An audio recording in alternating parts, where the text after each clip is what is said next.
Vous avez rédigé, avec un comité de soutien, un dossier dont je montrerai les indications tout à l'heure, un dossier qui attire l'attention sur plusieurs cas de journalistes, d'historiens, d'intellectuels qui sont en prison ou harcelés. On va peut-être prendre directement un exemple avec Mati Monjib que je montre à l'écran. C'est un historien qui a donc fondé l'Association marocaine de journalisme d'investigation et une association qui s'appelle Freedom Now pour la presse. On lui a fait quoi? Alors, Maté Mounjib, en fait, c'est le début d'une nouvelle vague répressive qui a démarré après les soulèvements de 2011 et qui a très clairement ciblé d'un côté la presse et de l'autre côté les blogueurs. En fait, tout ce qui permettait des prises de position libres et indépendantes. Et Maté Mounjib, qui est au départ un universitaire, un historien, effectivement, a joué un rôle important au Maroc, très important, je dirais même, dans le soutien au journalisme d'investigation. Et donc, il a créé plusieurs organisations, dont le Centre Ibn Rushd, ou Averroès en français, qui avait entre autres comme mission de faire des formations pour les journalistes afin de leur permettre de mieux accomplir leur travail. Il a été parmi les fondateurs de l'Association marocaine des journalistes d'investigation, donc qui était quelque chose d'un peu nouveau à ce moment-là, et qui a été tout de suite dans le collimateur. Et puis il a également créé une autre association, Freedom Now, pour défendre les journalistes qui étaient victimes de répression, et qui est une association qui n'a jamais été reconnue par le pouvoir marocain. Donc en fait, son rôle au niveau du... Bon, lui-même a écrit, il a participé à pas mal d'organes de presse également en tant qu'auteur et en tant que journaliste, mais fondamentalement au départ, il était plutôt universitaire, prof de fac, historien. Mais donc, en fait, les déboires, disons, de Maté Mounjib ont commencé quelques années après 2011, donc après ces grandes manifestations qu'on a vues dans les rues de toutes les villes du Maroc. Et donc, le pouvoir s'en est pris d'abord à l'Association marocaine des journalistes d'investigation. Donc ça, c'était la première source à faire taire. Et Maté Mounjib a été l'un des personnes poursuivies, mais en fait, ce sont 6 journalistes qui ont été poursuivis, dont 2 qui sont maintenant en exil à Paris. Et donc Maté Mounjib également. Donc c'était vraiment clairement s'attaquer à cette forme-là de Poursuivi journalisme. pourquoi et qu'est-ce qui lui est arrivé avec le pouvoir? Alors au départ, il était poursuivi pour atteinte à la sûreté de l'État, enfin j'allais dire presque les accusations classiques quand on fait un procès politique. Et donc ça a commencé par ça.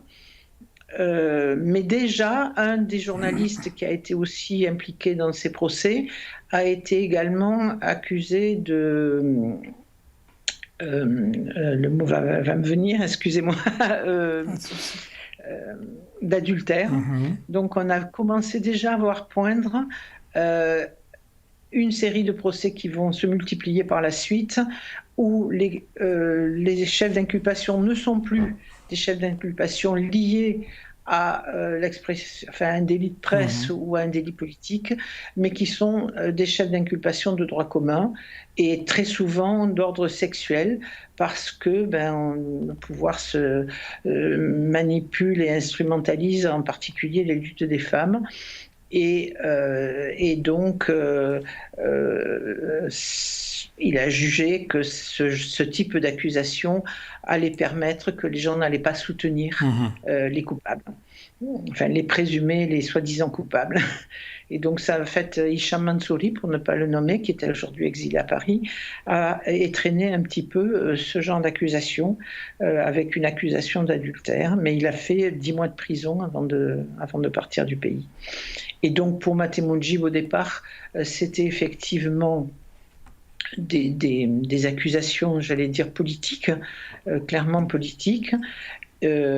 Mais ensuite, il y a eu un deuxième procès qui s'est enclenché sur le premier, plus récemment, ça fait 1 an et demi, et dans lequel, là, il est accusé de blanchiment d'argent. Alors quand on voit dans quel dénouement il est actuellement, ça fait un peu rigoler, surtout qu'on voit à quel point les riches marocains remplissent les caisses des paradis Ça veut dire fiscaux que et ceux des qui banques l'accusent suisses. ont 1 million de fois plus que Mais lui. bon, lui, on l'a accusé de blanchiment d'argent, et donc là aussi, un délit de droit commun pour... Et voilà. alors, Alors, quelle est le procès donc, enclenché à Lucille, partir... une Pardon. question. Quelle est sa situation maintenant? Il a été en prison. J'ai reçu une photo qu'il a fait une grève de la faim. Qu'est-ce qui s'est passé avec lui? En fait, bon, ce procès-là était un procès à rebondissement. Je crois qu'il y a eu une vingtaine de séances, ou de séance en séance, il était toujours reporté. Et en fait, c'est un procès qui s'est terminé, mais qui n'a jamais eu lieu. C'est-à-dire qu'à aucun moment, le procès n'a vraiment démarré. Il n'y a jamais eu de plaidoirie, il ne s'est rien passé.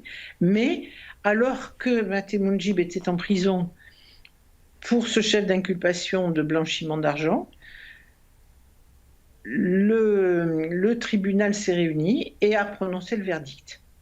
Ah oui. Voilà. Et donc, il y a eu un verdict prononcé. Alors, attendez, excusez-moi, mais j'ai oublié les peines. Mais donc, il a été condamné à quelques mois de... je ne sais plus. Oh là là, la mémoire À quelques mois de j'ai une prison. mémoire très défaillante, je suis vraiment Il n'y a pas de désolée. souci. À 1 an de prison Ah ferme, non, oui. voilà. Il a été condamné à 1 an de prison Et il a ferme. effectué cette... Et il n'a pas effectué cette peine parce qu'il a fait appel. Mhm. Donc l'appel est suspensif, mais il était en prison à ce moment-là pour l'accusation de blanchiment d'argent. Et il n'a pas été présenté au tribunal, et le tribunal a considéré qu'il le jugeait par contumace, alors qu'il était en prison et qu'il suffisait au gardien de la prison de l'amener... Enfin, il était même au tribunal en train d'être écouté sur le deuxième procès. Donc, c'est vraiment... Donc en fait, il n'y avait pas du tout de contumace. Donc c'est lui qui a été jugé le plus lourdement, mais bon, d'autres co-accusés donc ont également écopé de quelques mois de Et prison. donc, maintenant, il est en liberté? Alors, ce qui s'est passé, c'est que alors qu'il était en prison, il a fait une grève de la faim qui a suscité à la fois une énorme solidarité internationale et nationale. Mais qui a aussi provoqué chez lui, parce que c'est quelqu'un qui est dans un très mauvais état de santé, il a du diabète, il a des problèmes cardiaques, en fait, etc. Et en fait, il s'est retrouvé à l'article de la mort très rapidement, au bout de 20 jours de grève. Et finalement, à ce moment-là, le pouvoir a lâché et lui a permis de sortir, mais il est en liberté provisoire. Le régime a quand même peur de Et- le régime a quand même peur de l'opinion? On ne sait jamais. En fait, on ne sait jamais. En tout cas, là, ça a joué de toute Mhm. évidence. Là, ça a joué, mais je pense que ce qui a joué beaucoup aussi, c'est le fait qu'il risquait d'y passer, et que donc un mort en prison aurait fait quand même très mauvais Mhm. effet, je pense.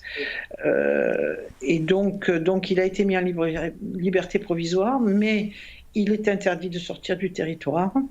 Ce qui est très gênant pour lui à plusieurs niveaux. D'abord parce que sa famille habite en France, donc il ne peut plus voir sa famille. Parce qu'il est invité régulièrement à des colloques universitaires, à des séminaires, etc., auxquels il ne peut plus participer. Et aussi parce qu'il est suivi depuis très longtemps par un cardiologue montpelliérain, et que donc il ne peut plus voir Donc, son il médecin faudrait non vraiment plus. qu'il y ait des appels et des pressions pour qu'on lui laisse la liberté de voir sa famille et de se faire soigner correctement. Absolument.